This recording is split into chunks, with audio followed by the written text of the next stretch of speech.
Just to prevent it from. You better? Should we press start? I doesn't like to see the door open here. That's better. You need fan?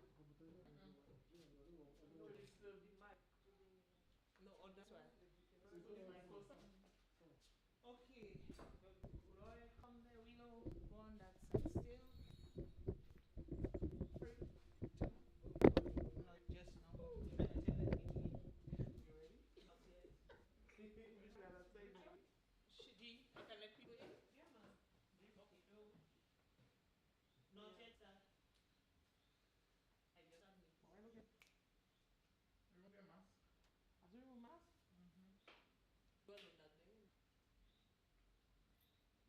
two, one. You ready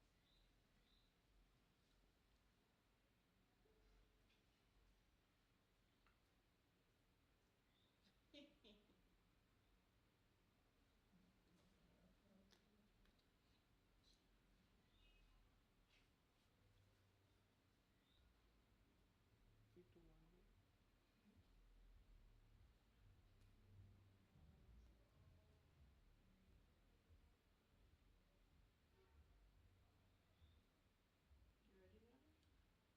and I will do it. And I go. 2, 3, go. Yes, choose your side.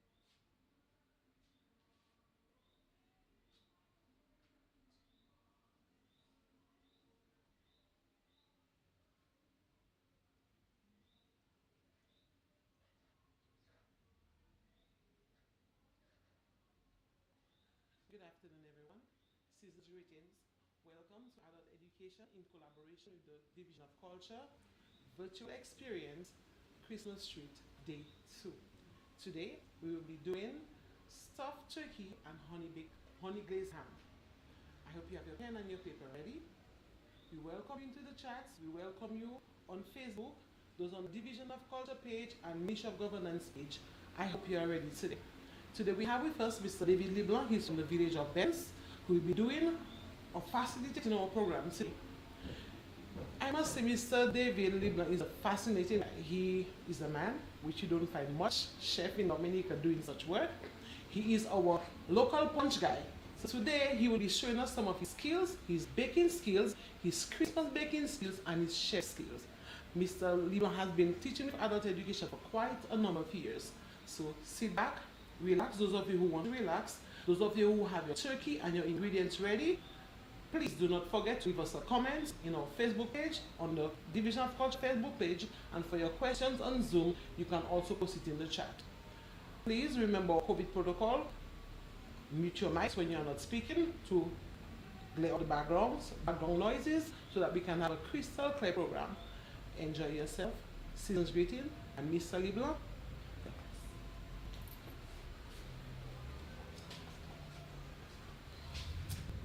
Good afternoon to everyone who is participating in this class.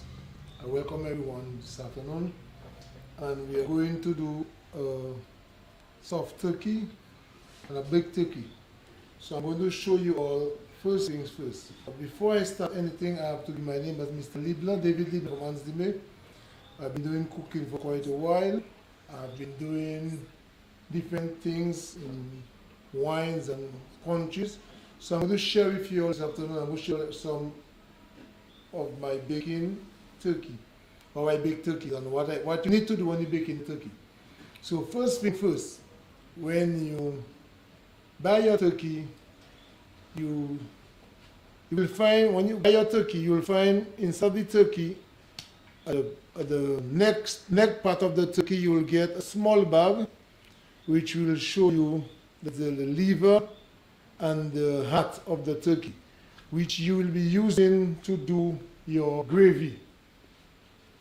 Now, after you get this out of the turkey, then you're going to get the neck of the turkey, which you are going to also use to strengthen and give your turkey sauce, the gravy of the turkey, a very, very, very good flavor. So all you do, you take it out from the turkey and you keep digging in the hole at the back of the turkey. So you have any other things like any blood clot, because when they kill the turkey, they also leave in some blood. Like when you get chicken, you get some blood or some scraps of the guts of the turkey. So you also have to cross-check before you bake that turkey. And if there is nothing in the turkey, you put the turkey in salt water for seasoning. Now we don't use lime and we don't use vinegar because it also gets in the turkey to turn sour very fast, especially if you have to leave it on the fridge after it is baked. So you're going to use a fork or knife and you're going to prick the turkey on the chest part as much as you can. You prick it to touch the center bone. Prick the leg, because the reason why you're doing that, there is a lot of flesh in the turkey. So if you want the turkey to cook very fast and to absorb all the liquid that it has inside of it to cook, that's what you have to do. So you're going to extract all that water after you do to bake. Then you prick the turkey. That's what it's going to look like. You turn it on the put up the back side, put the back upright, and keep on pricking it.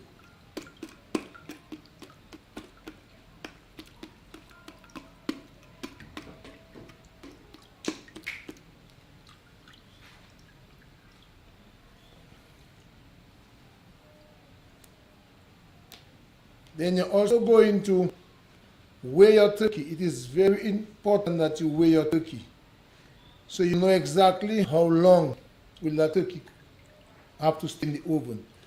So you have a scale and you weigh this turkey on the scale. Now this turkey is giving 8 pounds, which will take at least an hour and a half to cook. When you do it, when you take up the turkey from the water and you weigh it, you are going to use your seasoning, which you have celery, parsley, thyme, onion, garlic, which is blended in a small processor, a bit like this in a small processor. You are going to take this seasoning and you are going to lambaste the turkey all over.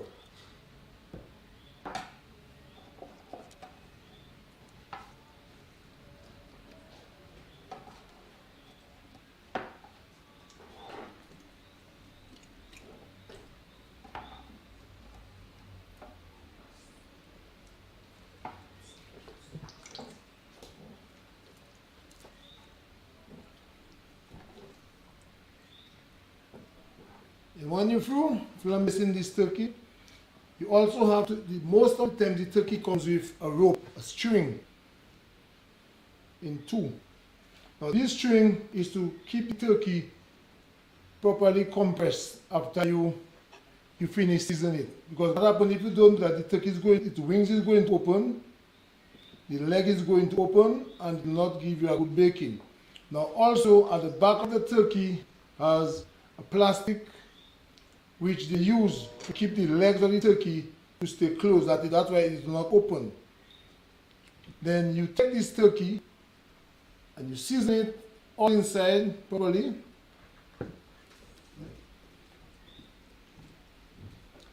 And then you take this string and you tie it.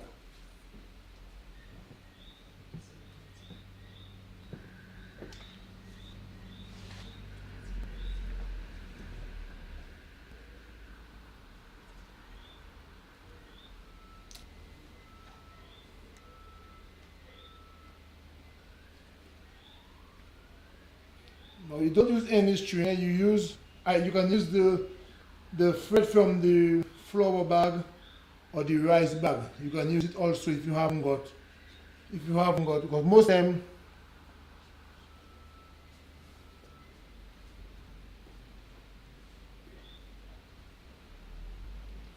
if you haven't got this type of string, let me hold the wheel. My hand is dirty. Or if you haven't got this whole wheel, you can also use the the thread from the flour bag or from the rice bag.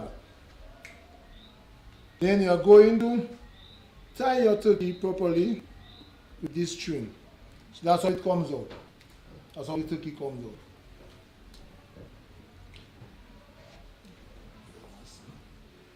Then you're not going to use any other seasoning into the turkey. You're going to use this, which is the stuffing, the breadcrumbs. You're going to use the breadcrumbs. You're also going to use raisins,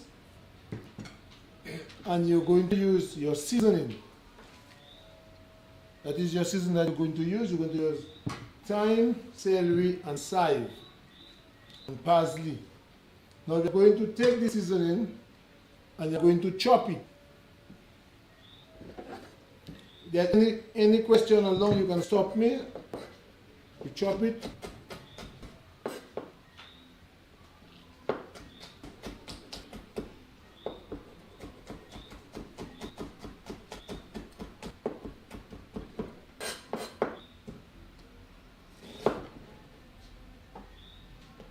Chop the onions also.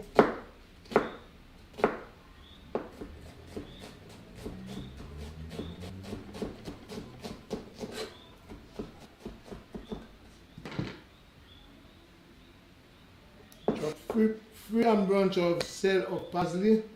You also use 4 bunches of thyme because the seasoning already has thyme in it. Seasoning, but that's just to get the texture and the flavor of the breadcrumbs. You also can use breadfruit, bread nuts, or breadfruit if you wish to. You boil the breadfruit and you mash it properly and you could season it over. That is to absorb the liquid, the juice, I would say, from the turkey, because if you put the turkey to bake like this, it is going to absorb all the water on the pan and it's going to cause the pan to burn.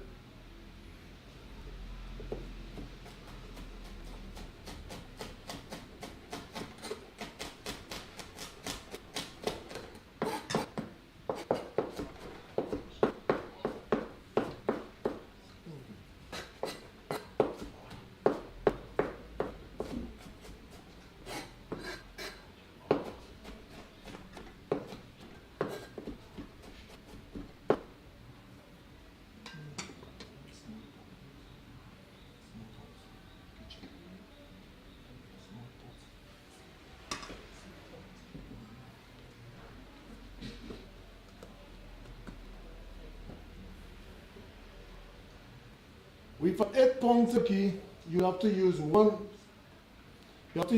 cup of breadcrumbs. This is good.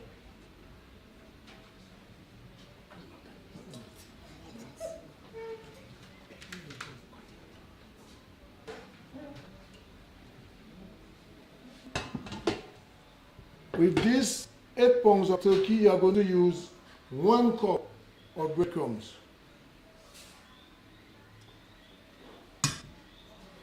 Which you're going to mix it with the seasoning.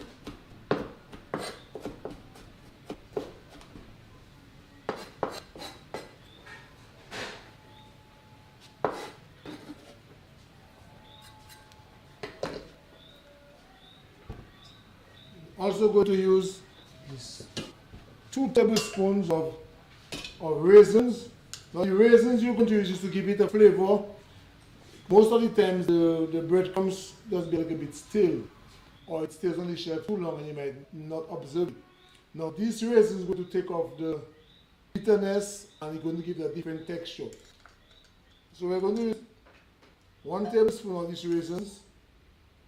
I have a teaspoon. I'm going to use 1 tablespoon of these raisins to get these breadcrumbs going.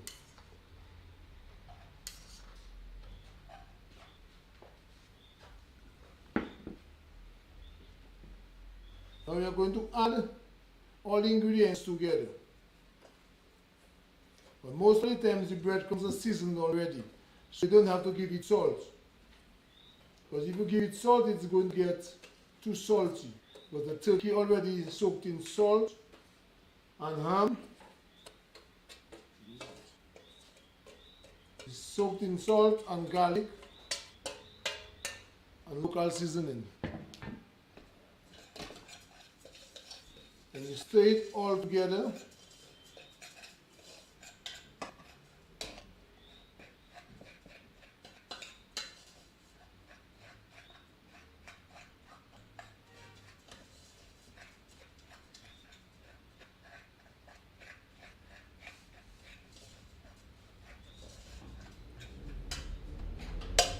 And that's all.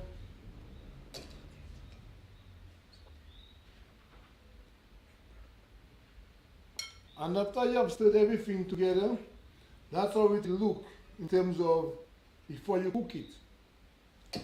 Now when you cook this, that's how it will look when you cook, before you cook it. Now, you can do two things. If your turkey is very fat, you can use this dry seasoning, this dry breadcrumbs into the turkey. So it will absorb the water of the turkey faster for you. Do not let go too much water into the pan. So if you don't use it this way, that's how it looks after it is all cooked.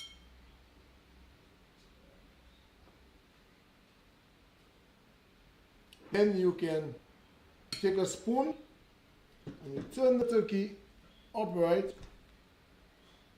and you take this stuff, you take your hands and you stuff the turkey. So how much water do you add to the... One cup of water.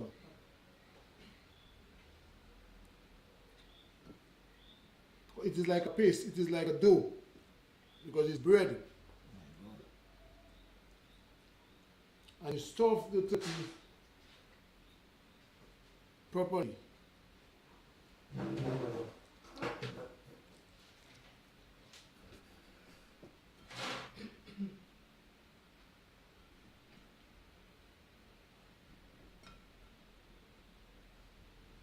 Then you take your spoon and you press the stuffing inside of the turkey.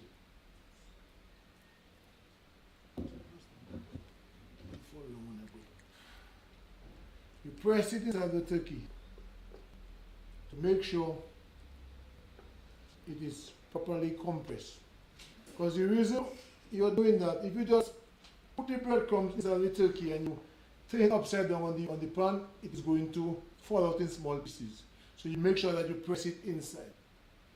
Now you can, as I said earlier, you can use the dry stuffing, you can use the cooked stuffing. Now with this cooked stuffing, these breadcrumbs, you can do two things.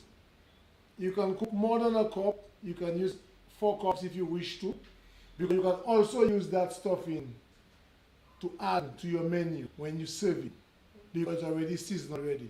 So you can do two things. You can either scoop it out like meatballs, roll it nicely, but it's a dough.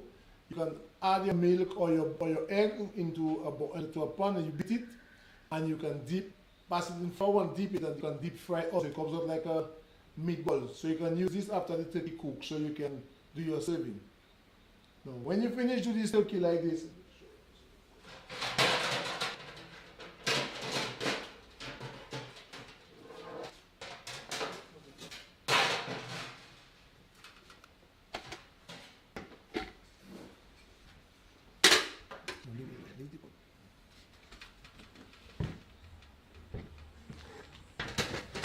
now, when you bake in turkey or you bake in ham, the reason why I don't use the aluminum foil pan, because the turkey happens to sit on the bottom of the pan, and when you bake in the turkey, the pan have to get heated to can cook the turkey.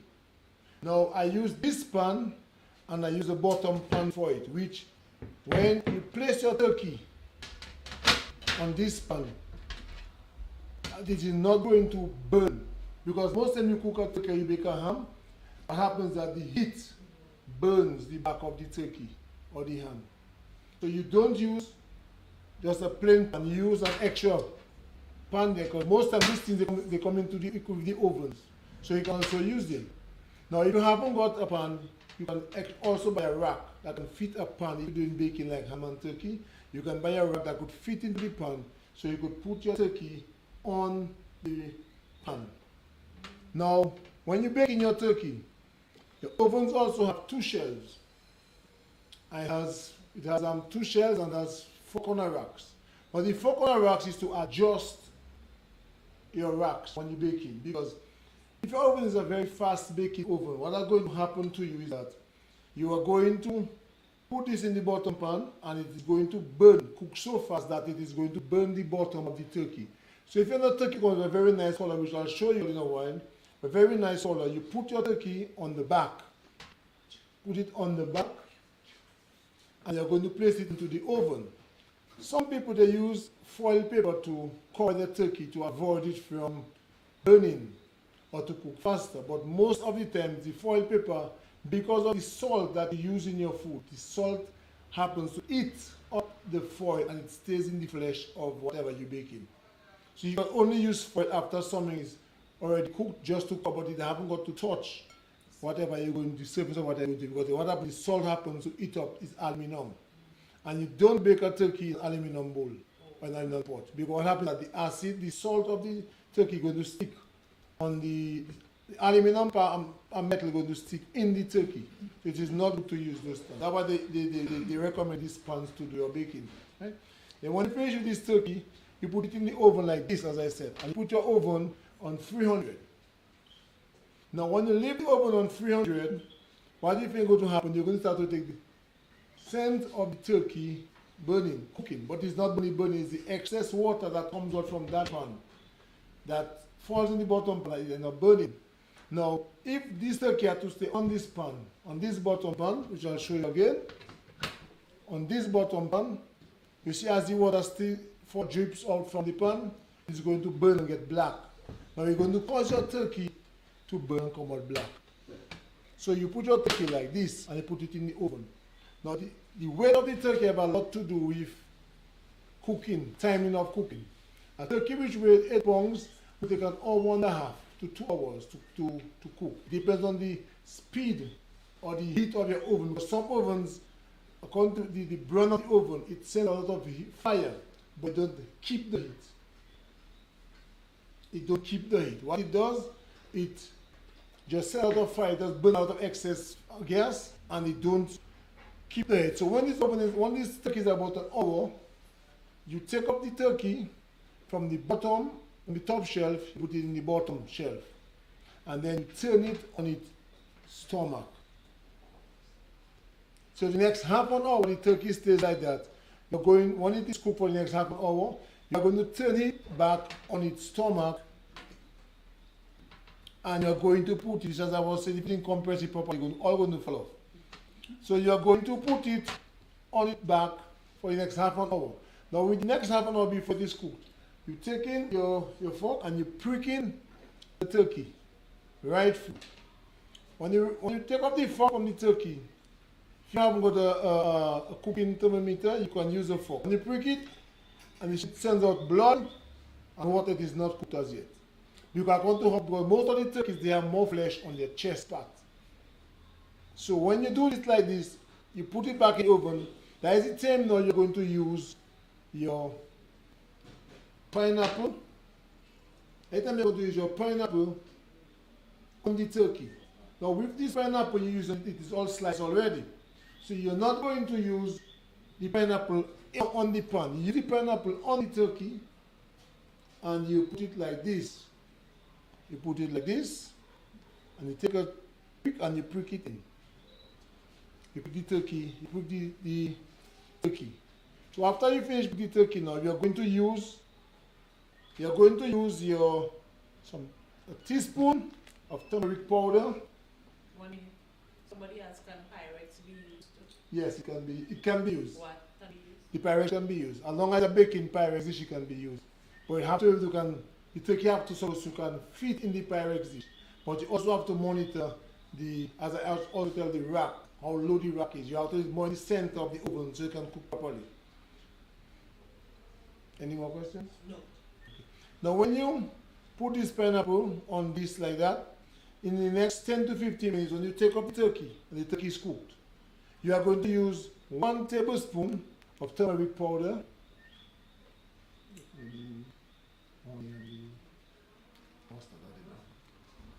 You're going to use 1 tablespoon of turmeric powder.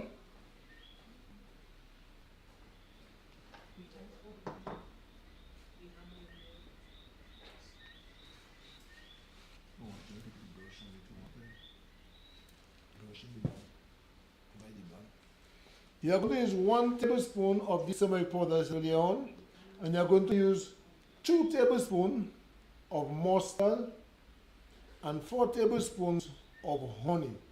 Now the reason for using the honey, you can also use brown sugar, but you also have to use 1 cup of brown sugar to half a cup of water, or a quarter cup of water.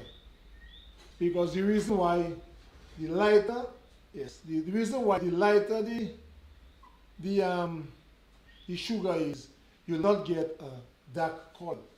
But this dark color now is to help to glaze the turkey. Now when you use this honey, the honey causes the turkey to have a better glaze. Now the turmeric and the mustard, it helps you to give it a nicer color, because you don't want the turkey to be too black or too brown. So when you use this, you're going to put it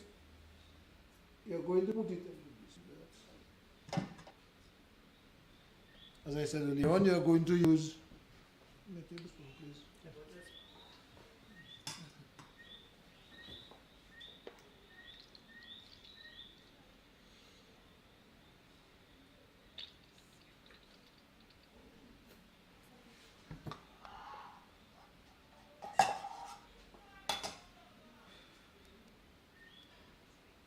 and you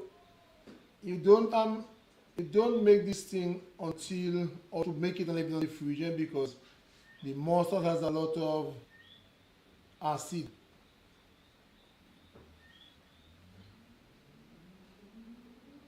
Now with this glaze, you can use it to do both your ham and your turkey.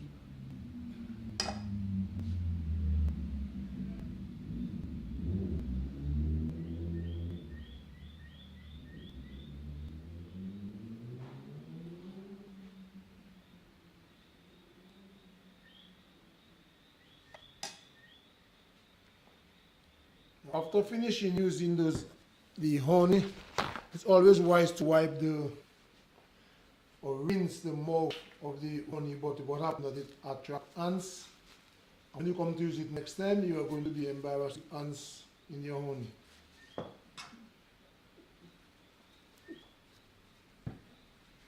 Then you are going to mix your ingredients.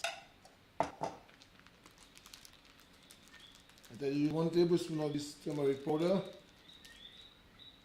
Now you can either use, if you use the grated turmeric powder, you are not going to get a nice flavor, because the turmeric powder, which is pure, which is natural, like fresh, it will also give like a bitterness. So you use this powder and you stir it up.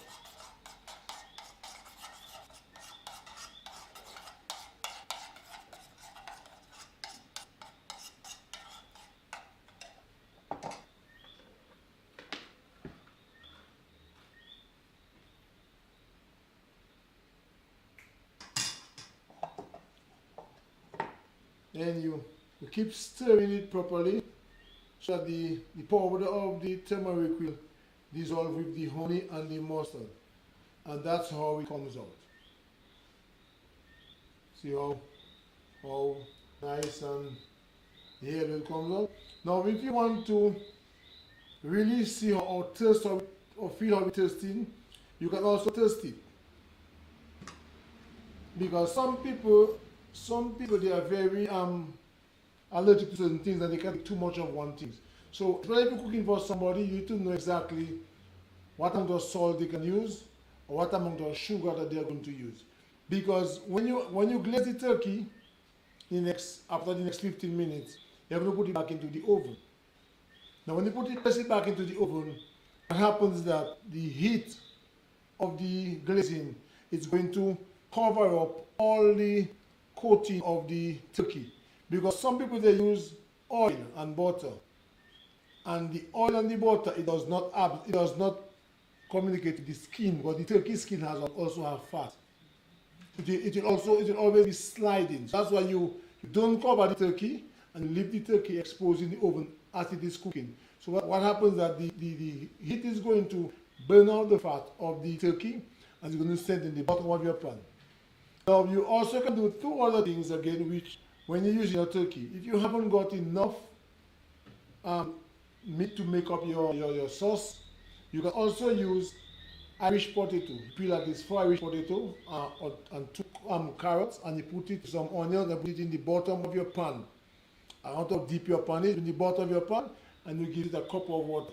So what happens is that all the sauce that comes out from the turkey is going to fall into the bottom of your pan, and you can use it to make your gravy. Now the reason we're using the stuffing is to absorb the juice from falling out from the turkey and falling in the pan and burn. So is there anybody with any question to ask?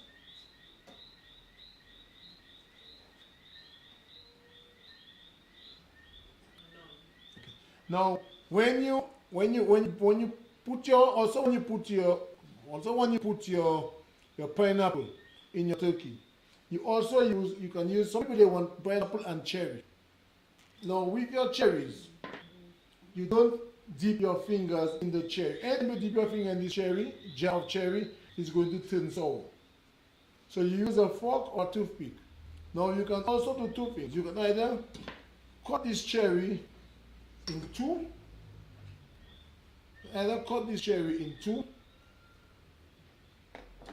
Use your toothpick and you put a piece of cherry on the toothpick in the pineapple, and you can use it like this.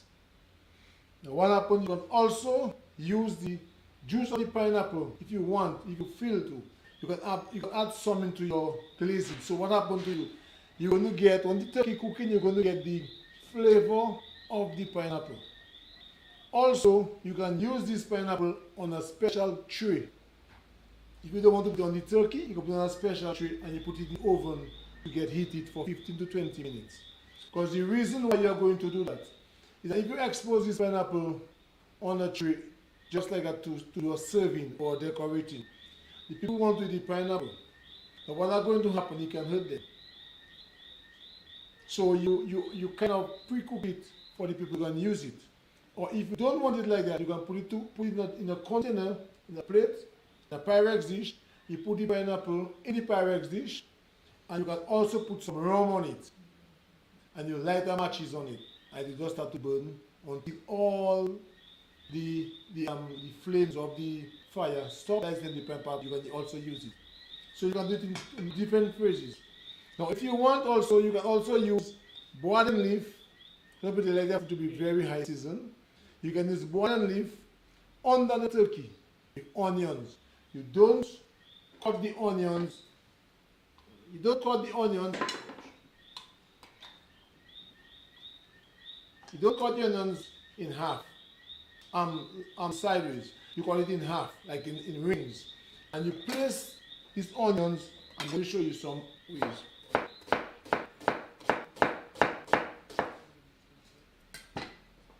And you can also place these onions on the bottom of the tray where the turkey is going to lie on.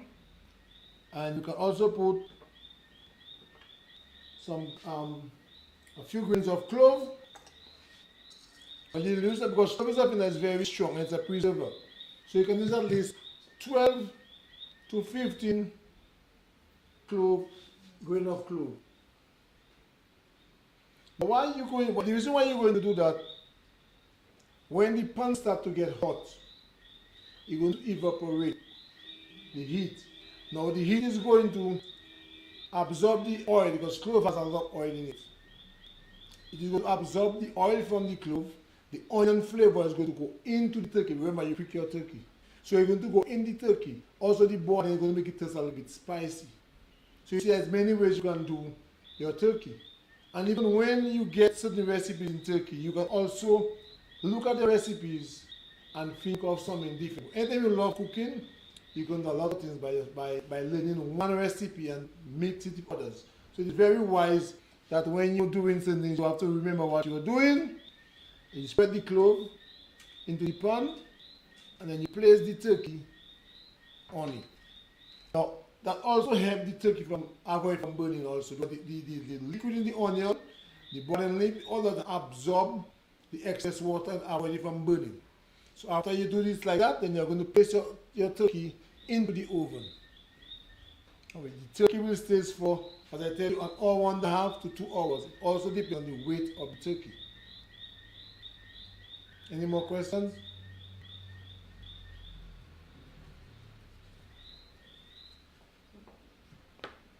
Now, while your turkey is baking,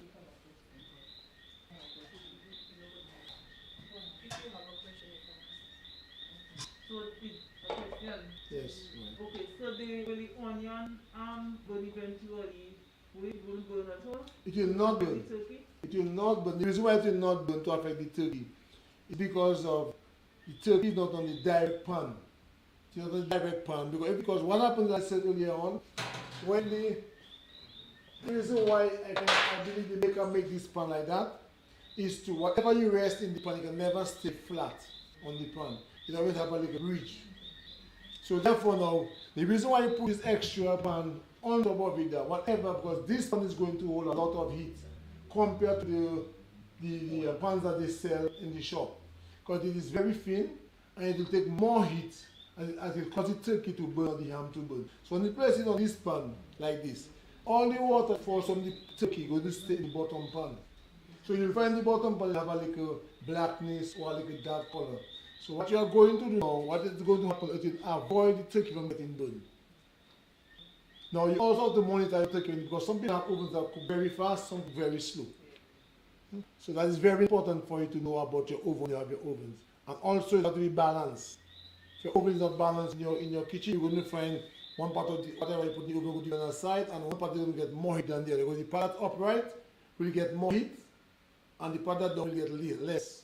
Because when the heat goes up in the oven, it circulates in the oven, and then it starts to do the work.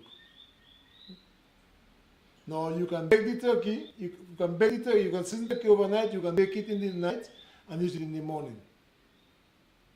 Now if you're not using the turkey, you have to put the turkey. You slice the turkey in portions, servings. Put them in bags. Put it in bags, and you put it in bags and put it in your fridge. So when you're going to take the turkey, you're not going to dig out a piece of turkey each time to do a serving, especially if you're a restaurant or a snack it. When you slice the turkey, I'll show you earlier, you slice the turkey and like you have a dinner. You have turkey and ham. I'll show you how to place the turkey and the ham. Because instead of you have the turkey some people want to take in things, they usually have a habit of they taking the fork and they stir in, they're looking for the bigger piece, the smaller piece. So that causes the meat to spoil. Anytime you do the food and you play it too much, it causes it to be sour. So you can portion your turkey. If you want it for the week, you can portion it in the fridge, and every time you want, you can take some. Now you also, if you don't want to use the leg of the turkey and the wings, you can cut it off, take off the meat from it, cut it into pieces, and you can make a soup with it.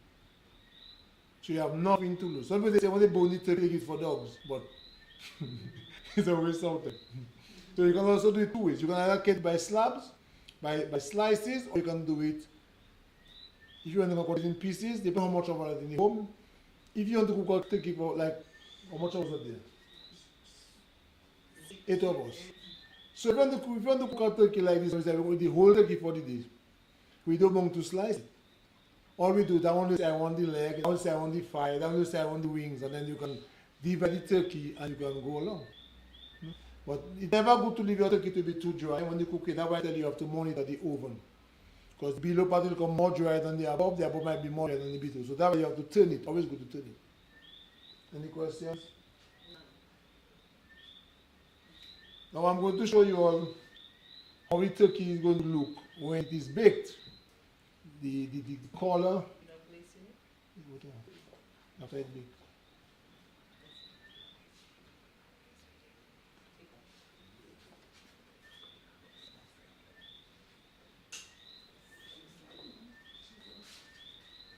Now, as I said earlier, while your turkey is in the oven, that is the neck of the turkey. Now, if you're cooking turkey and you're going to make a gravy for turkey, you cannot use boyo, you cannot use cube. What is going to happen is that you are going to use, I'll not call it a turkey gravy, I'll call it a bohayo or cube gravy, because anything that you're doing and you haven't got the flavor of what you are going to use, it is not what you represent. So you're going to cut this turkey neck into 4 pieces, and you put it in a pot, and you're going to take off the liver and the heart. Now most of the time the liver tastes a little bitter, because on the liver also has a gouda or that's it, the gouda on the liver of the turkey. They don't probably take it out. So if it bursts before you remove it, it intends to make the liver taste bitter. So you don't want to eat it. So you use it. That's what it looks like. That's what the liver of the turkey looks like. And that's what the heart of the turkey looks like. If you look at the bag, it is in 2 different chambers. That's what it looks like.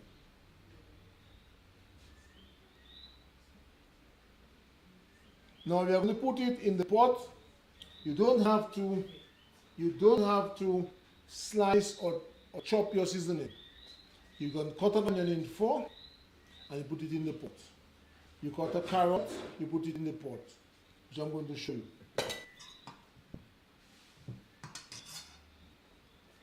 When you take 2 bunches of parsley, you put in the pot. You take your side, you don't chop it, you squeeze it.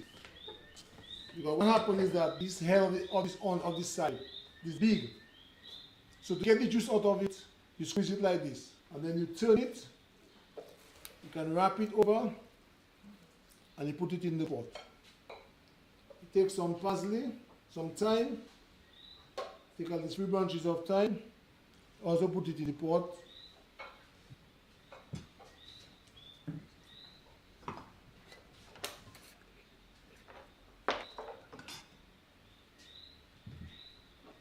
You put it in the pot and you add 4 cups of water. That's what it's going to look like.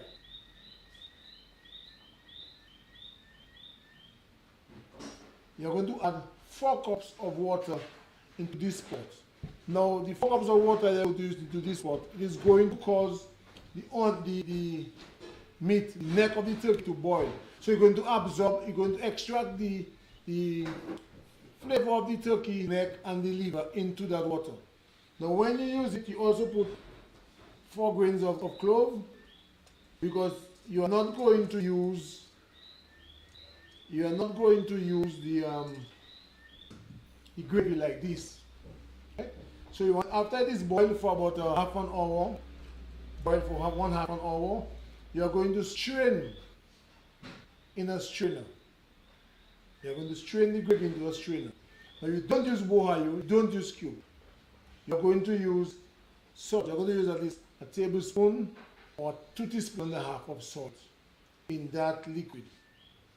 Now when it's boiled, after strain and it's boiled, you are going to also use cornstarch. Now, I don't use cornstarch in the food much. I more or less use toloma, which is better than flour.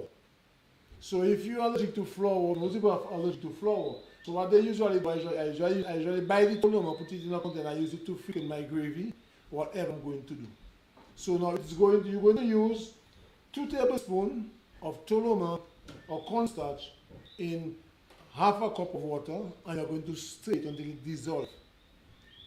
Then you are going to take that same water and you are going to pour it in a strainer, a very small strainer, because most of the time the toloma or the flour that they make little air pockets.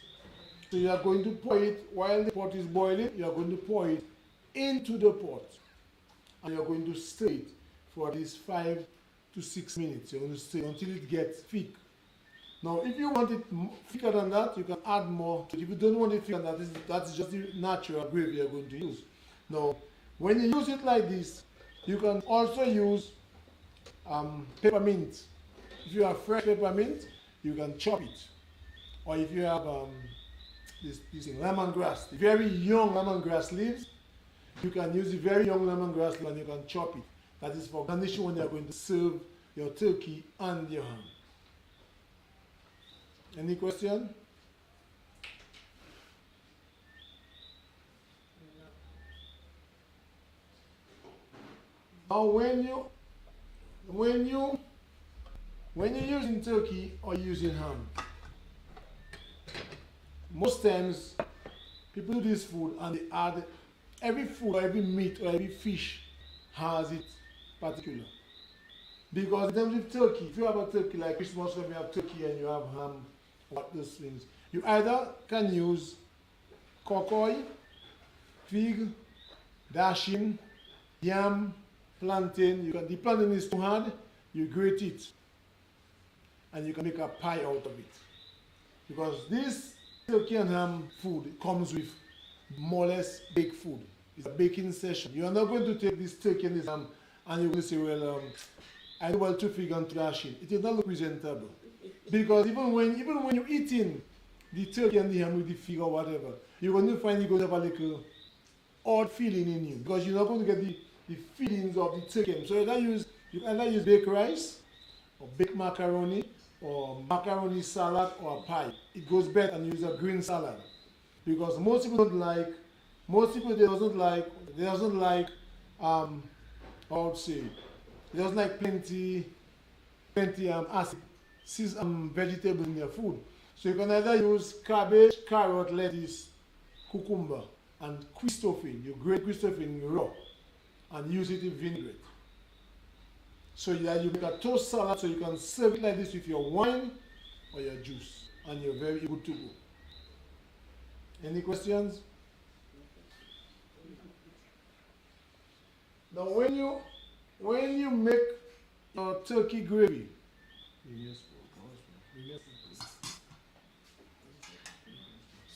when you make your turkey gravy, that is what it's going to look like.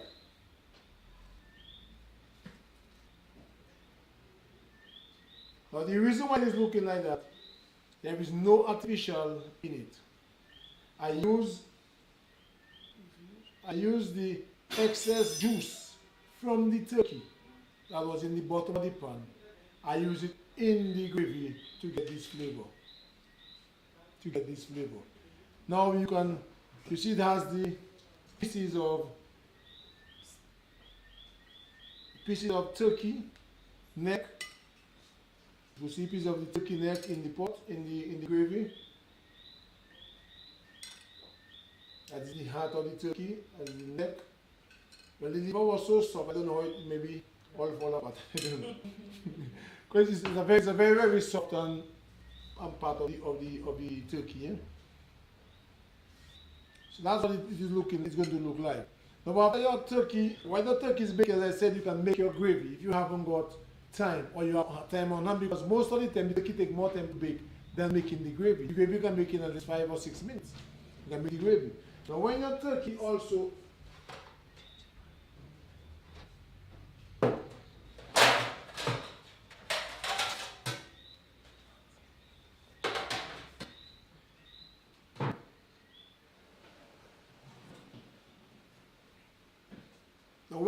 is baked, that's what it looks like.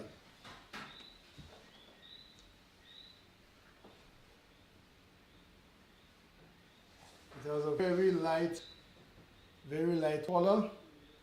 It's not too dark.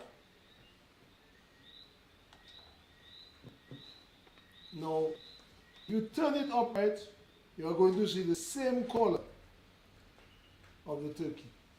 So it looks like.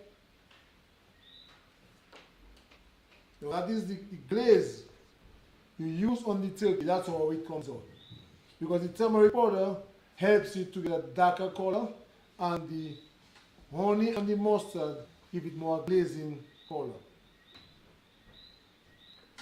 Now, as I said earlier on, you don't remove this extra plastic of the turkey because it will not cause it to bake like this. It will make it bake with the legs open wide. All the stuffing is going to fall. So you leave, because this particular part of the turkey, it is made for heat.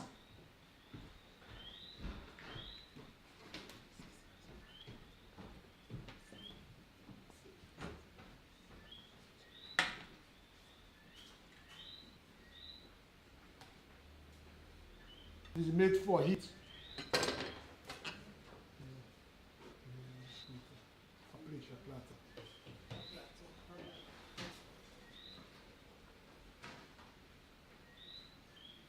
Then any question you can stop me along, and ask any question you wish to. Now you all understand what I'm saying?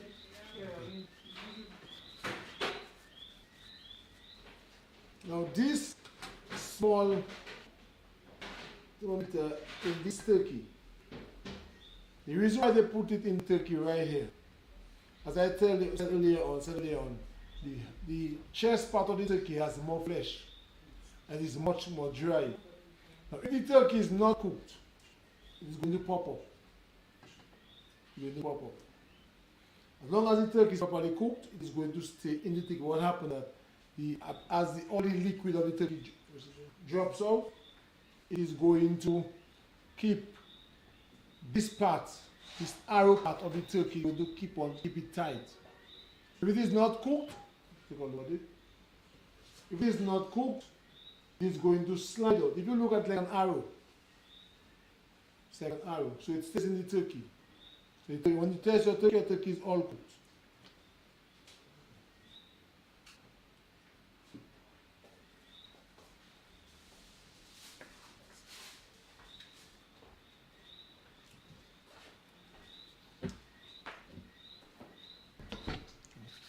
But my hand is in the food I haven't got anywhere.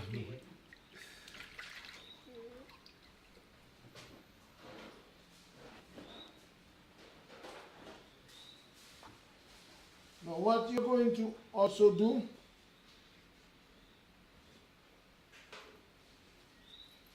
with this turkey presentation, you can use lettuce. You can also use spinach. You can use lettuce. You can also use spinach. You can also use chopped cabbages, purple and white cabbage. Now when you chop the cabbage, you can do two things. You can steam the cabbage before you use it. Steam it and let it drain out the excess water. Because what happens is going to make the turkey look too soft. Right? So you are going to use this lettuce on a platter. So that's why most time using this lettuce and whatever, you have to always keep it in water for it to be alive, because anything out of water, it dies very fast.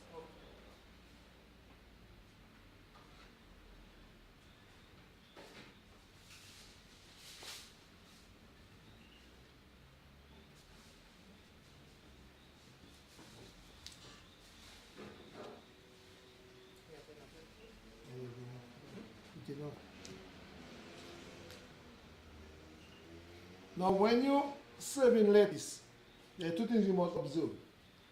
If you use a knife to cut the lettuce, it's going to become black.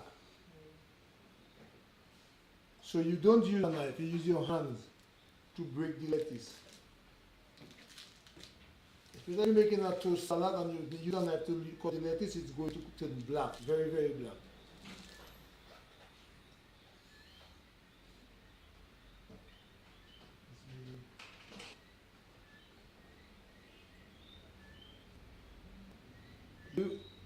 Some people they also ask for tomato on the platter, but the tomato, because the acid, I don't use it.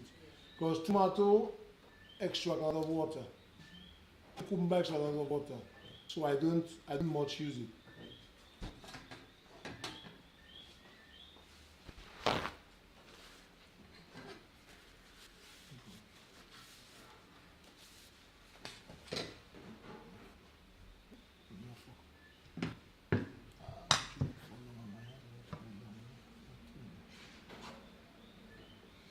Now, I'm going to show you all, we call it garnish, but it's a decoration. That is the peppers, seasoning peppers. You take a look at it.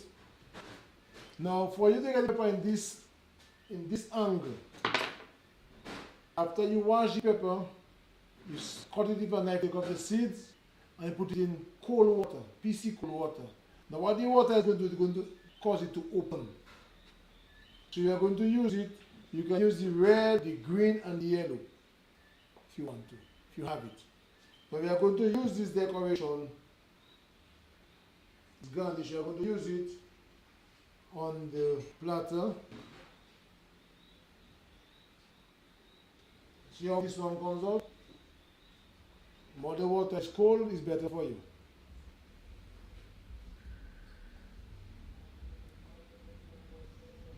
This is the side. This side is not as big as the other side. So you usually use the knife and slice it in four pieces. So you're going to use this to put in the bottom of the tree, of the platter.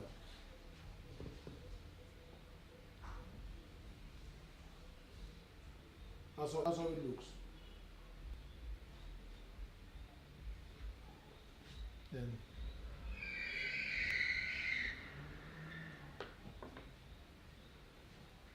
this is the carrot. You slice the carrot very thin, and you do the same thing and you put it in cold water. That's how it turns out. It comes in all different angles. Now you put it at the back of the tree.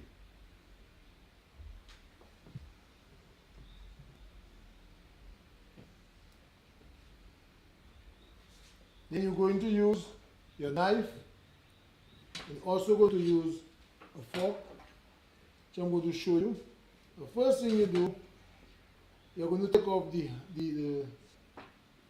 wing part of the turkey.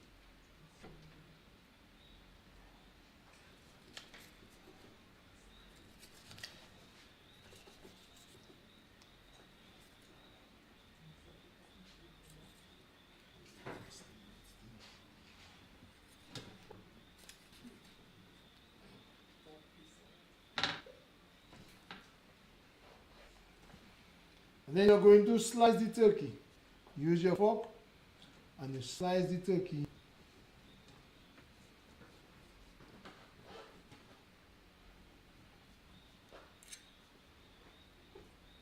If you take a look at the flesh of the turkey, how it looks.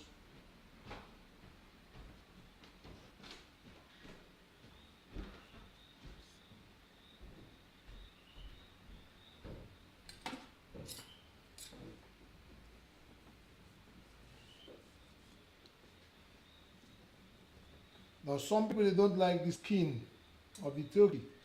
Some do. So if you have to serve, you can more or less serve the inside part of the turkey. For those who don't eat the flesh, the skin of the turkey. We are going to use it, and they are going to place it on the platter.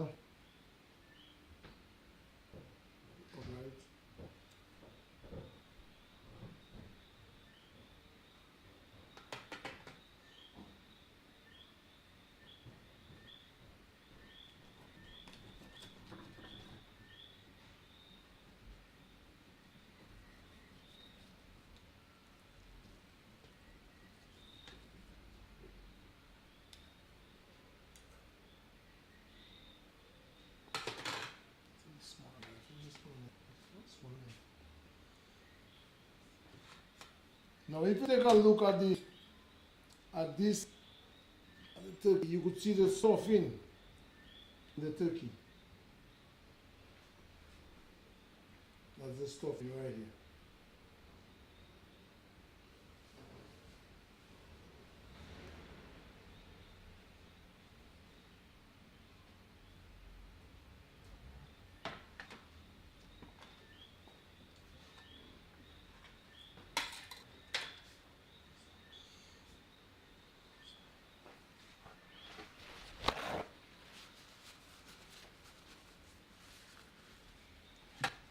Also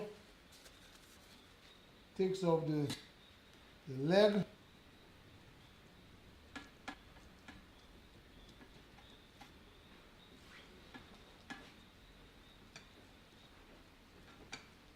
I'm going to show you two different things. If you take a look at the leg part of the turkey, you got two different colors. Two different colors. It's more red. Because most of the time, as I said, the chest of the turkey has more flesh. It's more white. It's thicker.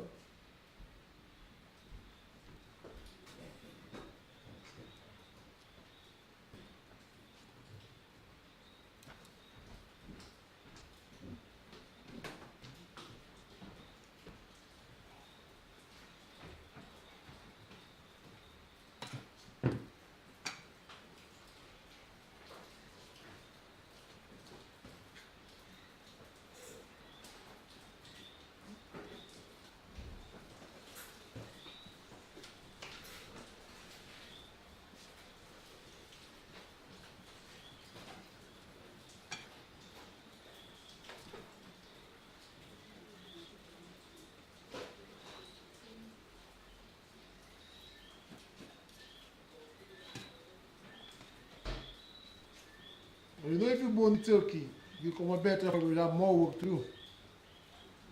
Because you have to take out, the turkey will never stand well on the platter because of the, you haven't got no bone to keep it upright.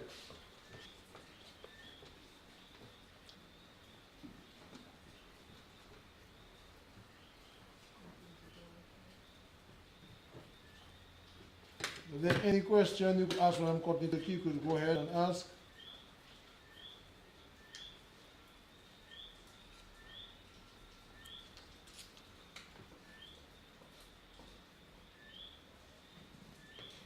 Now when you cut this turkey like that, if you have the ham, and when the ham is cooked already, you could put like half of the tray with ham and half with turkey.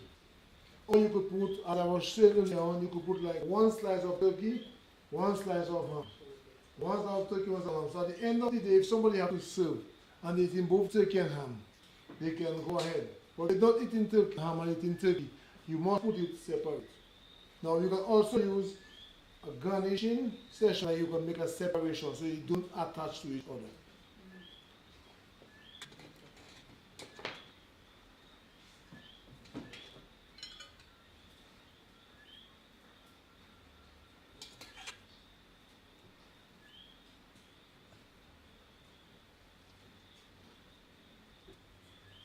You see what I was saying about the stuffing? That's how the stuffing comes up. That's how it comes up.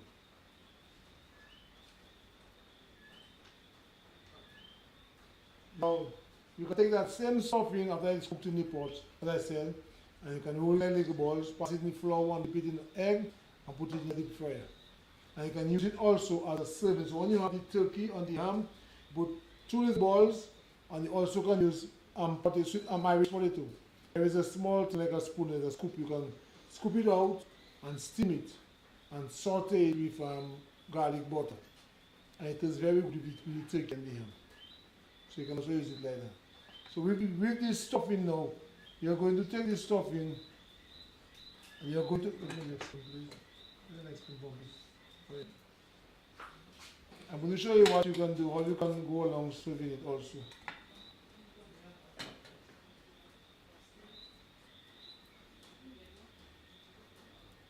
You can also use bread nut in your stuffing. You cook the bread nut, you peel it, shell it out, and you chop it or you mince it. I can do the same thing with it. You can use dry crackers biscuit.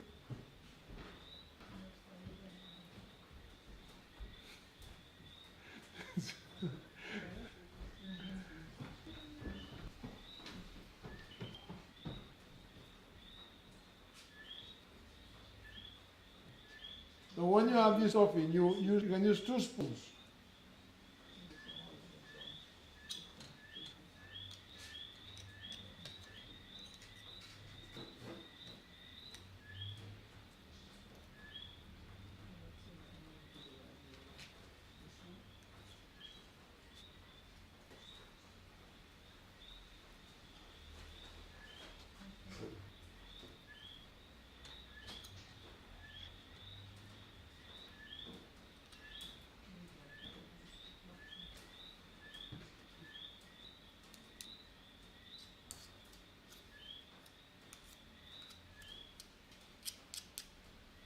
You're trying to get 1 spoon scoop.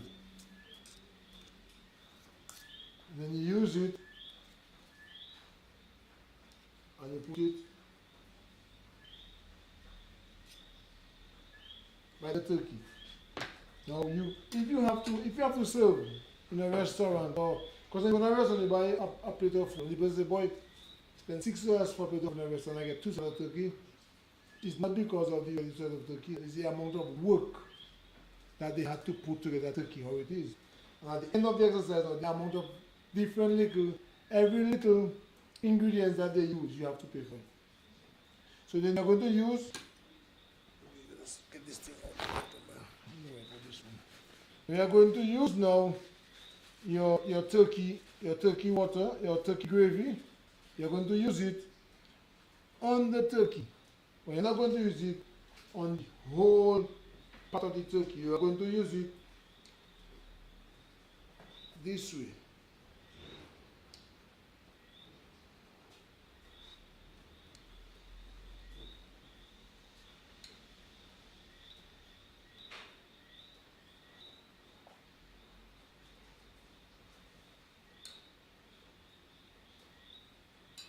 But the reason why I tell you have to strain this, to see how clear it comes out, but no lump. No lump, it's very clean and clear. And you're also going to use your parsley, and you are going to garnish it. When you use the word garnish, it's decoration. Don't decorate your turkey.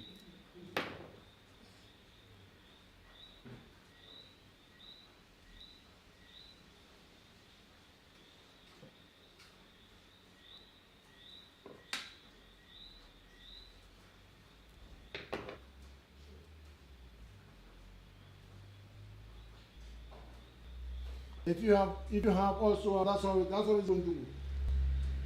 If you also have chive, chopped chive, you can do some chopped chive over it.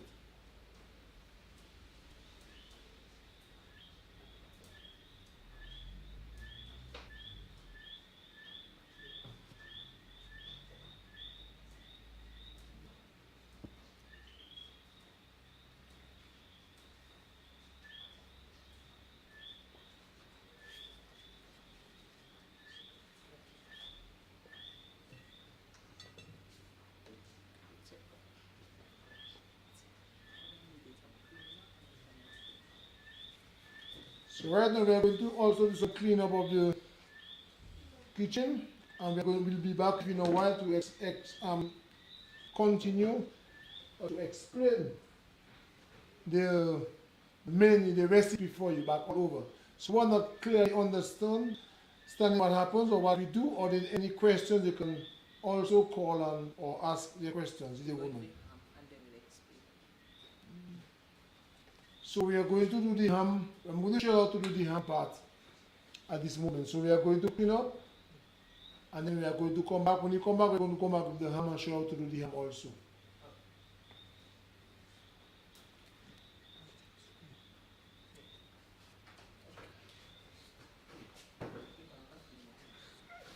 We need that for the... I have it there already. Okay. But we can just have that just like this. Yes, yes.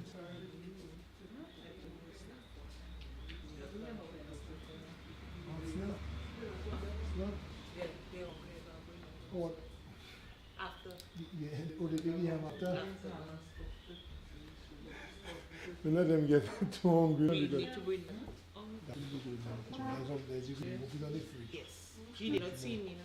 No. And it got mute, no? Okay, everything is here.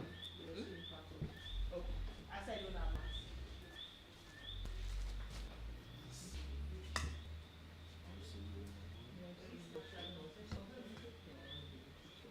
So we want more onion.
Palestinian who are doing.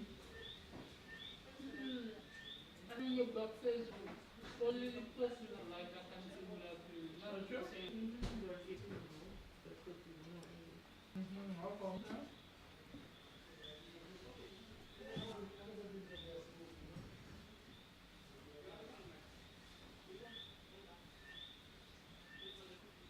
The Robin have to go when they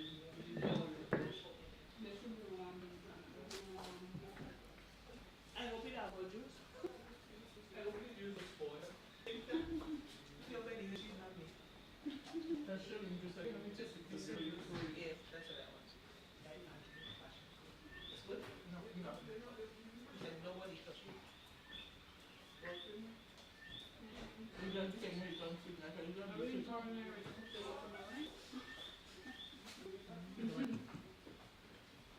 Nadia? I just thought you should listen to that this time.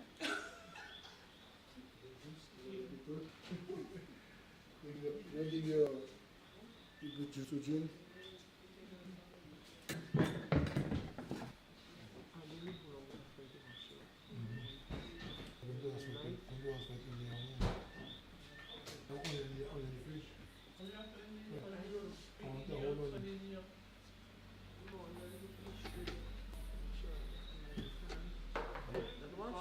Yes, it was. Why you have to show you I this kid. I'm good, so it's okay. Huh? Show his face. Yes, Show sir. his face for a minute.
Now we are going to leave the ham. I'm going to show you how to work with baking the ham and how you should go on doing it.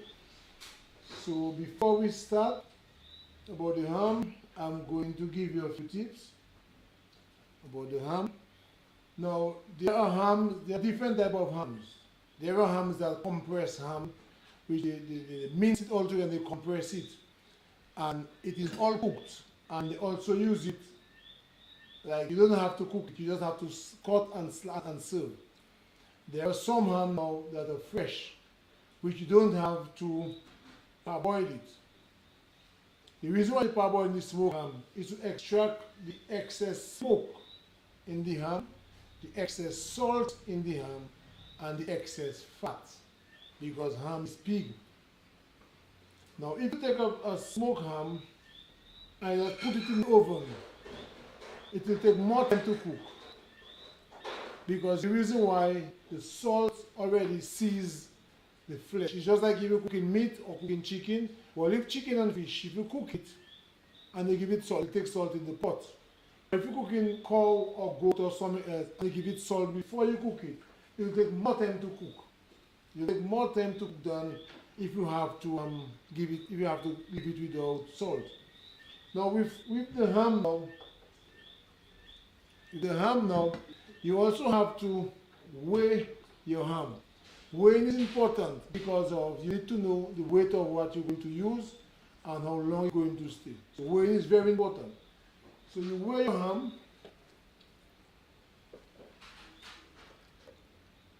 and the scale will give you exactly how much it weighs. Okay,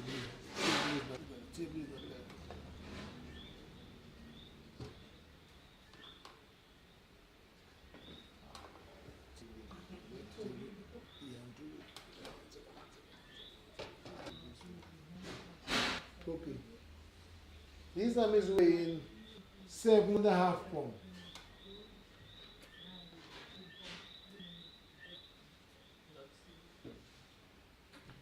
It's weighing 7.5 pounds, which will give you an hour and 45 minutes to cook. The reason why it gives you all that time to cook is because of the ham pre-cooked already and it's not completely cooked. You only pre-cooking it now to extract the salt. So when you're going to do your ham, after you weigh your ham, you pre-cook the ham like this. Now you use the same method with a fork or a knife and you prick the ham. You go along and you prick in the ham all over.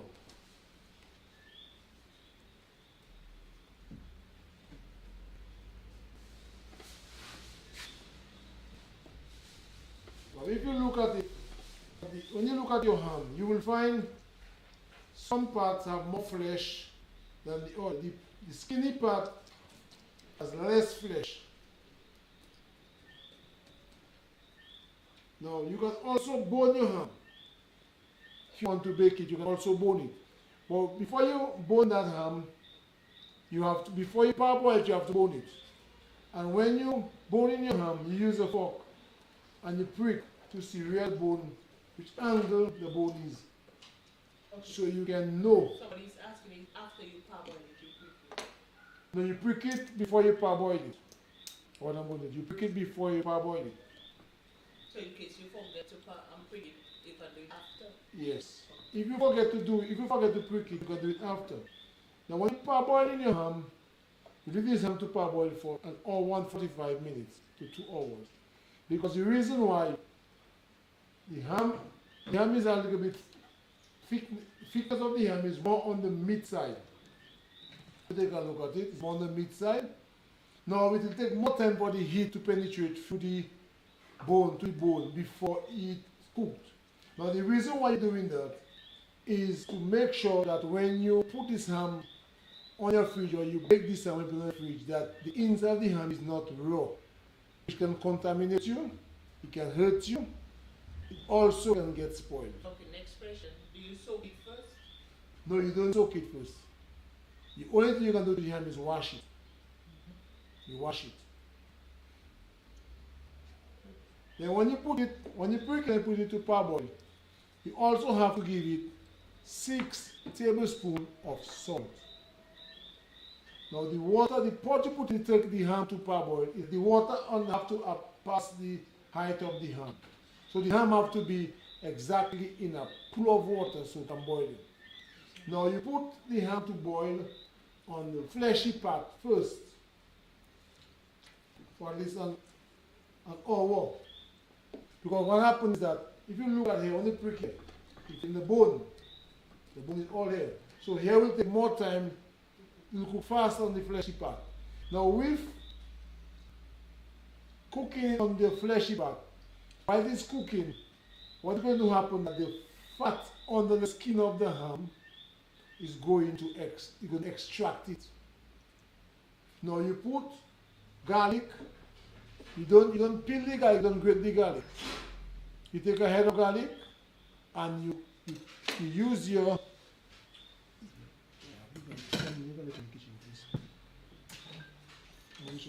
you're going to use your garlic in the water. You dice your onion in 4 and you put it in the water. You put the clove, you put at least 10 grams of clove in the water. If you have bay leaf, you're also going to put 3 leaves of bay leaf in the water. Now what is going to happen? Most of the time, some people,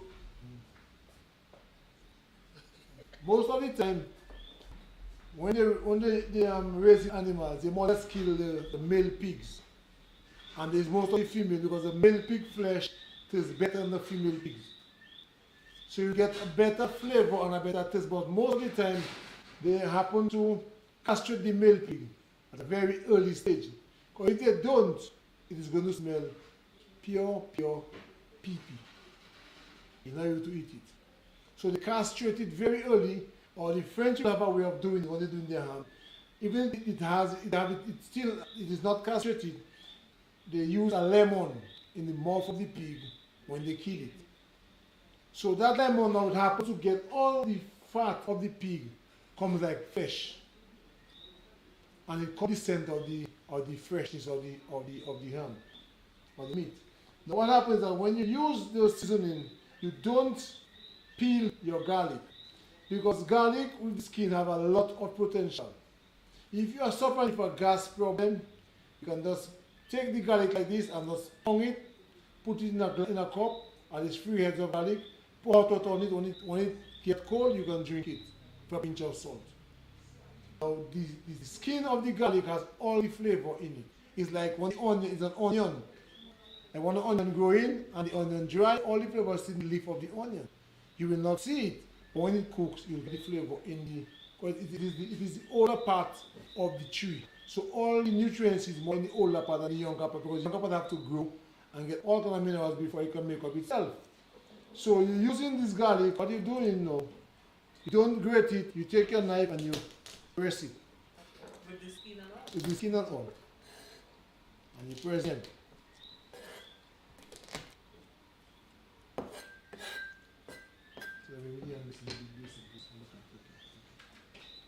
Now when you put all these ingredients in the water to boil, and the turkey boil, the ham boil, now we are going to turn the ham back for the next 45 minutes or the next 1 hour.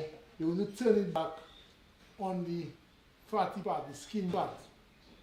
Now what you're going to see happen when you prick the ham, it's going to turn out water. You look at it, the texture thing.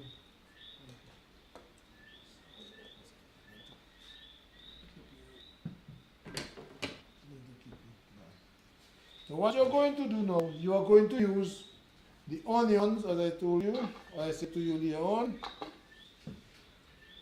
Use the garlic.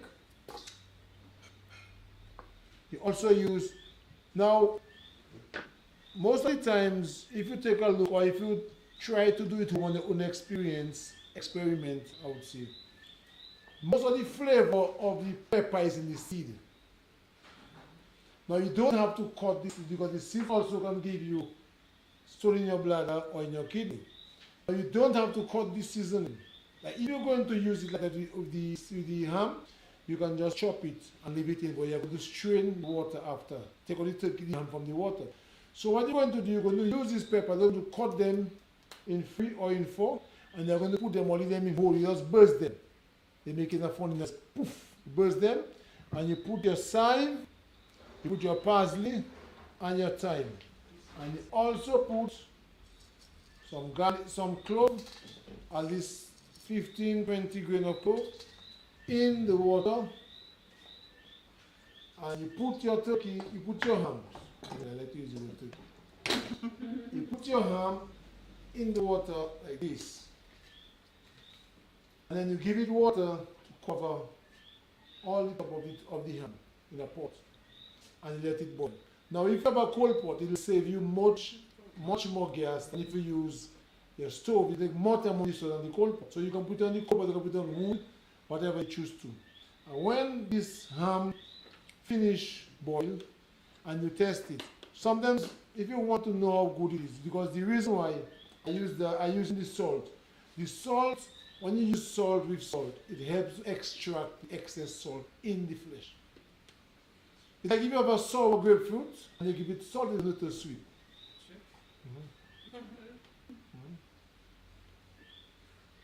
So when you use that, now you can do two things. You can either, the reason why I don't use the wastewater of the ham, I usually boil for my pigs or my dog. I usually boil the rice.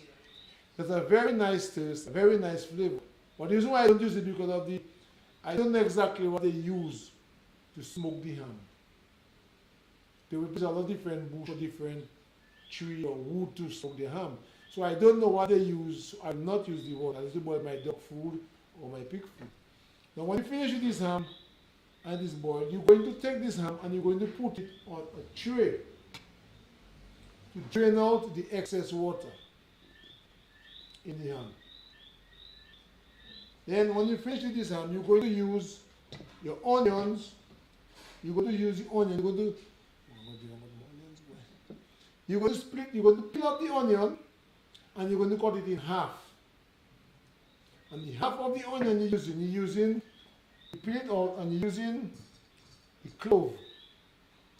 You're looking for the long end of the clove, and you prick it into the onion, like this. You prick it into the onion, you close the onion, and you attach it in the ham.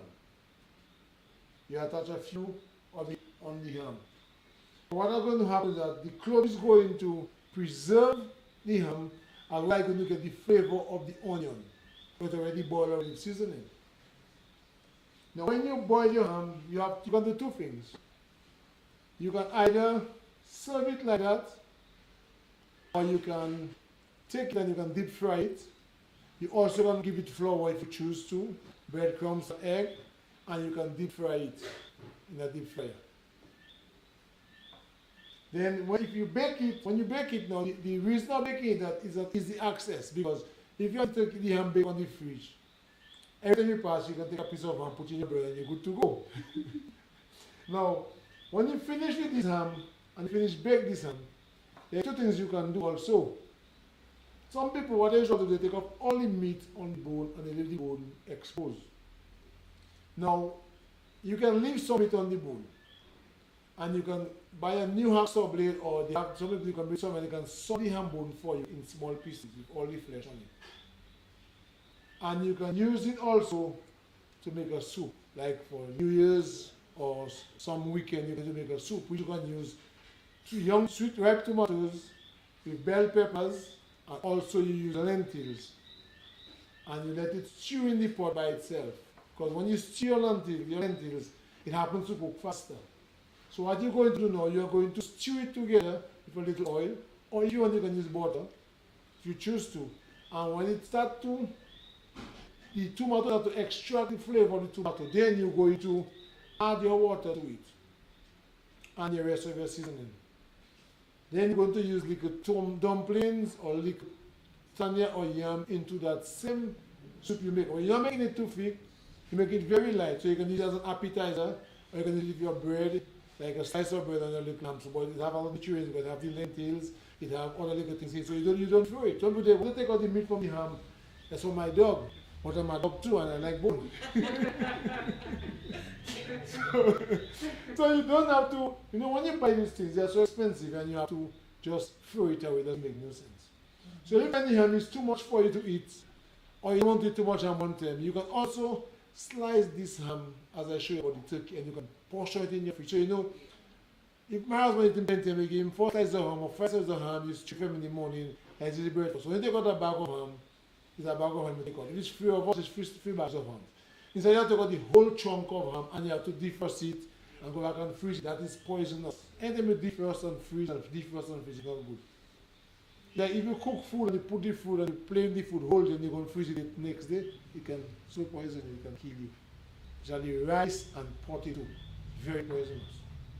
Yeah? So you can do it this way, and you can put it in your deep fridge. So every time you want to take up the ham, like night time, you're going to use ham tomorrow morning, take out 6 packs of ham and put it in your fridge, put it in a plate. So at that time, you defrost by itself. You have to put it in the microwave, because microwave intend to make things get more tough than it's supposed to be. Is as you open the microwave, you have to eat it. Because you have to stretch the ham like you saw as a catapult. It doesn't make no sense. So you put it to defrost, and next day you can either stew with onions, bell peppers.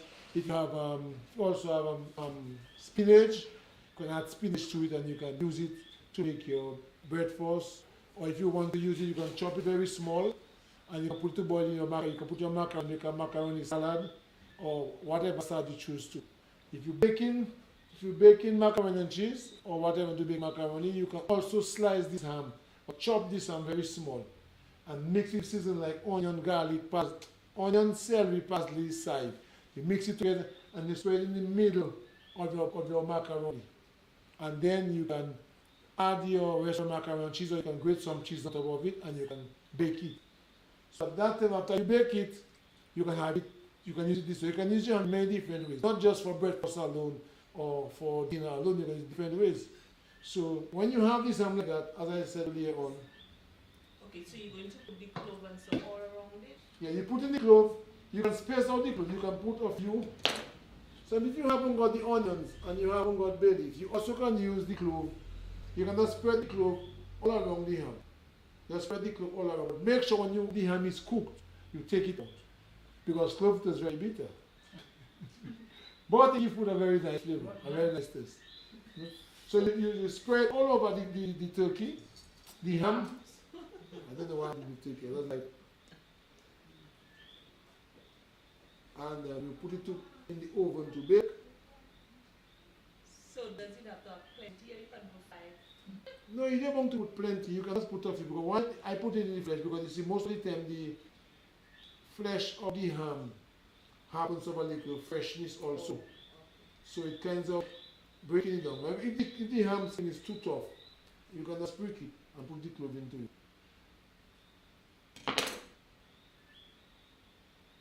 But it's good to have clove in your kitchen. Very, very wise to have clove in your kitchen. Because clove is good for your heart also.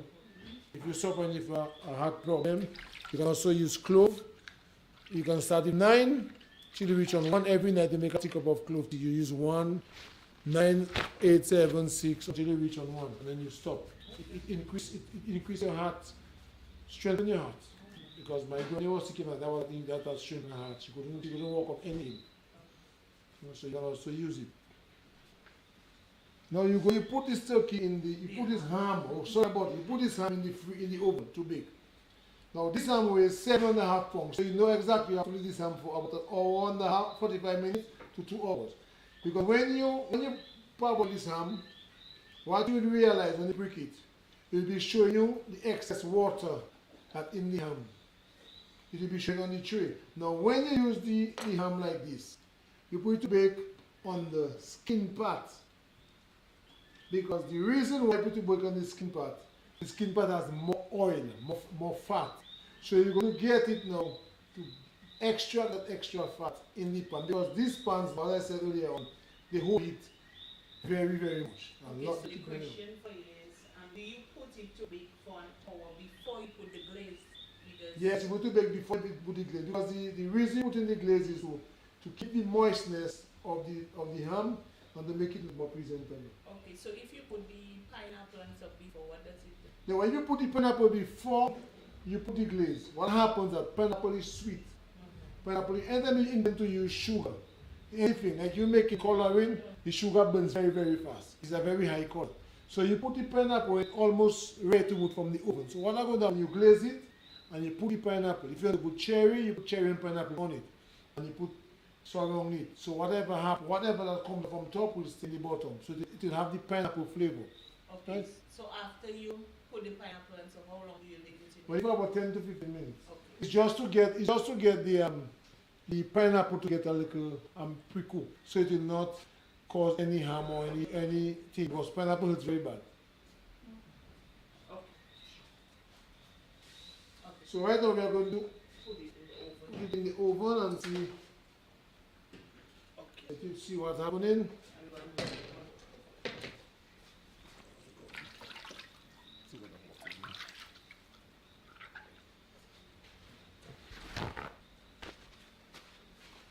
Now with the same glaze you use for the turkey, you can also use it for the ham.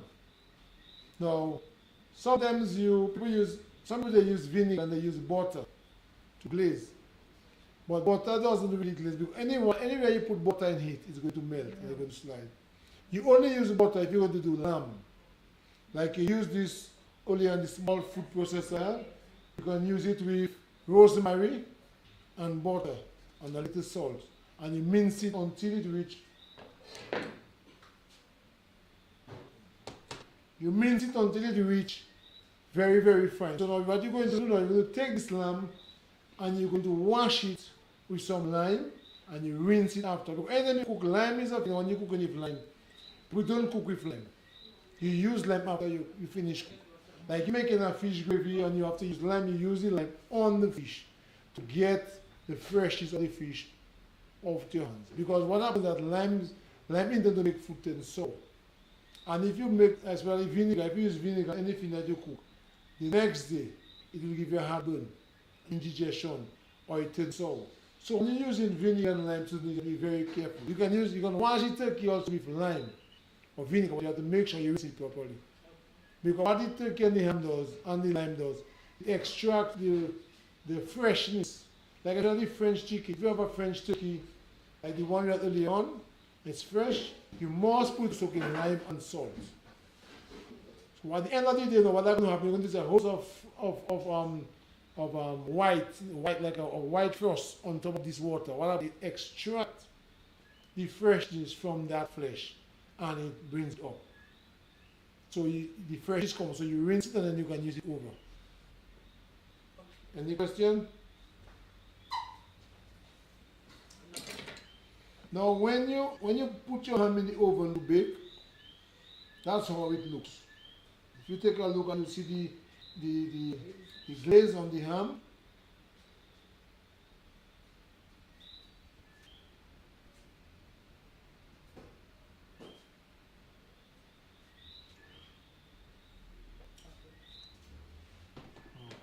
I'm going to turn it on the other side for you to take a look at it to see.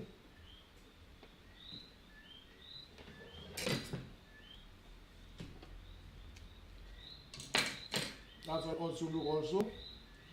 Now you see, if you look at it, you should have a little light, a little dark color on the side of the ham. Because of the honey, because honey is a very dark honey. And anything exposed, either any sugar exposed or too much sugar, it causes it to get a little darker color. So be very careful when doing it. Okay. Now you can do. So when do you add the honey? After almost cooked. After that almost cooked, you have to add the honey to it. And then you put it in the oven for, as I tell you, 10 to 15 minutes. Put it in the oven for. So can you show us how to do the pineapple and then we'll be back for 10 minutes? I'll do. The cherries.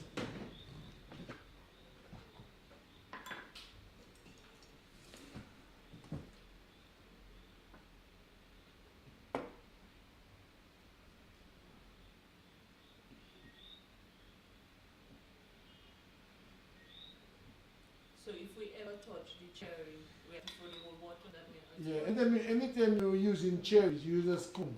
What happens that this water and the cherry is a preserver. Anytime you see because it is so sweet, it intends to get and make bacteria very, very fast.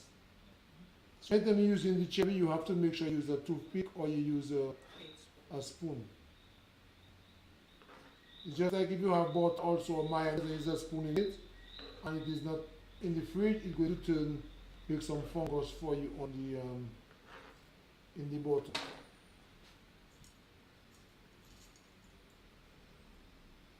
Now you also can do two things. If you want, you can also cut the pineapple in two. If you're baking both turkey and ham and you have enough pineapple, you can also cut the pineapple in two. Right? So you're going to use this pineapple.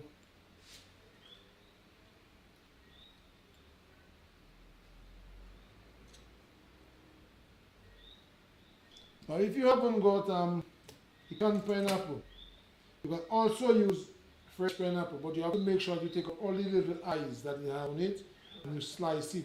And you take up the center part, but the center part is very hard.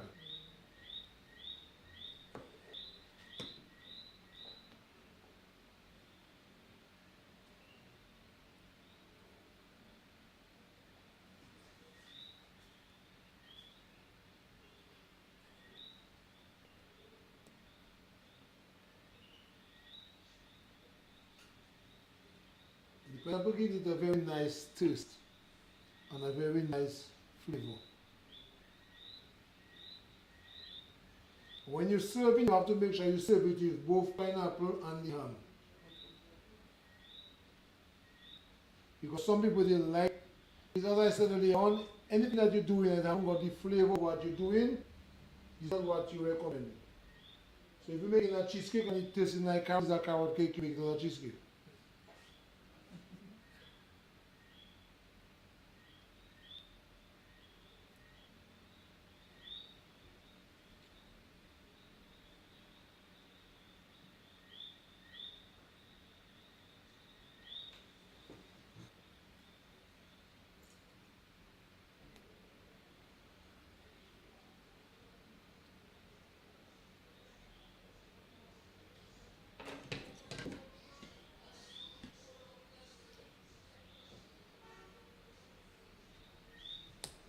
When you're using pineapple and you don't use the water the pineapple, you can also use it to make your pina colada, suffering it.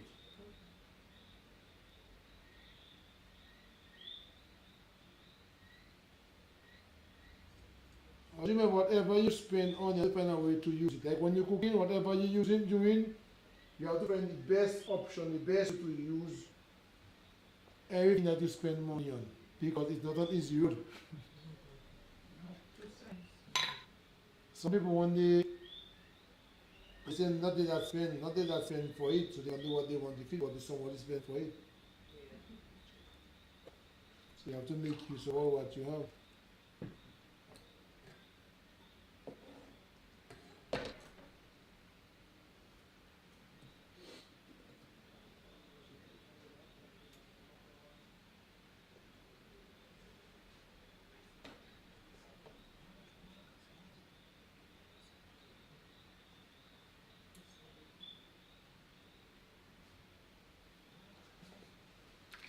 Now, if you want also, you can also use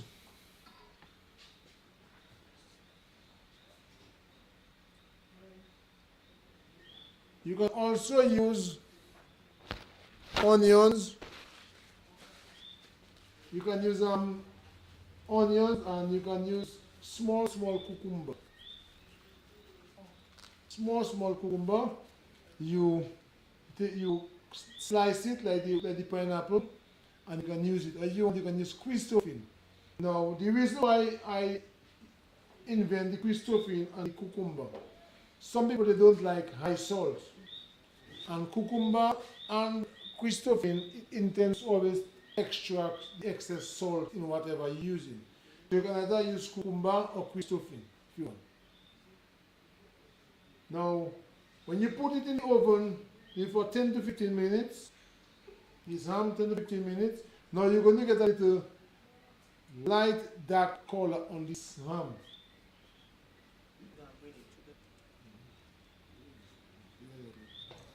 You are going to get a very light color with the pineapple, because the reason why pineapple is sugar, and anything that is sugar, it intends to get a very high color, as I said earlier on. So when you're doing these things, you have to be mindful of what you're doing and how you're doing it. Because most of the time you cook and not for yourself alone. Because some people, they cook and they will say, okay, I'm cooking for me alone today. And sometimes two friends pass by. The friend can, if I need to cook food in a box or short or a vest, it's not presentable. You have to be prepared to cook food. When you're cooking food, you don't wash food. And whatever you cook makes you healthy. Whatever that's not healthy, it will get you sick. So whenever you're cooking food, always remember that whatever you're using is clean, and your body is clean, and whatever you use, that you make sure it is protected and safe, put in a safe place. So if you see you have the ham and the ham bake or a turkey bake, you can leave it outside. You can put the turkey or the ham outside, but you can either buy the baskets, the netting, and put over it, and let it stay until it gets cold, or after you put the netting, when a fly might pass into it, you put a towel over it. And when the oven gets a little warm, you can place it back in the oven, because the fly will not go to the oven, is still hot until you're ready to use it. When the ham or the turkey get cold, then you can do exactly what to do with it, and you can put it in a safe place. Because if you use the ham and you leave the ham eggs on the table, or the turkey eggs on the table, and the fly pass and you will not see what it do. But it pass on the turkey, you come in the same big turkey and eat it, like it to a friend. The friend goes to say, boy, go by John give me food, I got a bad stomach. But John knows the food was in a bad condition. But at his back, the fly pass on the food. And John eat the food, and John gets sick. So you're not going to have a bad name. So John going to tell somebody, don't eat at home, because at home never clean. So you have to be very careful when eating food. If you go in a restaurant, you buy food, and you see people haven't got a hairnet or a hat on there, they're cooking, you're not going to buy the food in. Or a sleeveless, or slippers in there, you're not going to buy the food in. Because hygiene. Their nails are not clean, boys not clean. So if only food, you'll get sick. You have to be careful when you're buying food places. Even when you buy your ham and your turkey, sometimes the people put it at the back of a vehicle. Like they put the ham and turkey in the back of your pickup. It is not a wise thing to do. Because the ham and turkey will be exposed to the sun, it's already cold, You're going to defrost in the sun. Now the box of the pickup or whatever maybe had rubbish if for the people step into it, on it, and the turkey and the ham keep on rolling. Now the plastic is a little prick. What is going to happen? Contamination. So when you do those things, you make sure it's in a plastic bag, and if you go to the shop and you know exactly what you're ham on turkey, you look for a small cooler or a small bucket and put it in it. Because the thing is, all those things, it's a lot of work, but you have to protect yourself and your health. Because when your health is bad, it's not an easy road. So you have to be very careful what you do and how you're doing things. So when you're doing cooking and you're baking and whatever, you have to make sure that your utensils are clean, and you cannot bake ham and bake turkey in the same container as you take out the ham. Not because the pan is hot. No. The ham bacteria and the turkey bacteria is too different. It does multiply for you, so you have to be very careful. You can't mix fish and chicken together. You have to put them separate. So when you're cooking and you're baking, you have to be very part of what you do when you're baking these things. Any questions?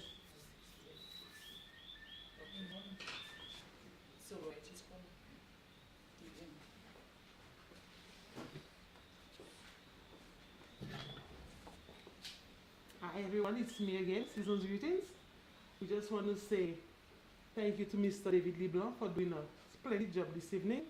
I hope that the turkey and the ham that you're going to prepare for your family is going to be a delicacy. And during this time of year, you find people look for the bone of the ham. So I'm expecting no bone this year to make any soup. So we'd like to say thank you to the viewers who have stayed on with us from 5:30 up to now. I hope that you got enough information so that you can make your ham delicious and your turkey a delight. For questions and your comments, you can still do that on our Facebook page, and you can also review your video if you have any part of the video that you did not understand or you didn't see. It is live on Facebook. You can go there and review it. And our Christmas treats continues. On Tuesday the 14th, we will be doing cupcake and cookie decoration. A family affair, so get your children, get your husband, get your wives, get your girlfriend, get your boyfriend, come together as a family, and we're going to do cookies and cupcake decorating. And Thursday the 16th, we'll be doing shodo, ginger beer, sorrel, milk punch.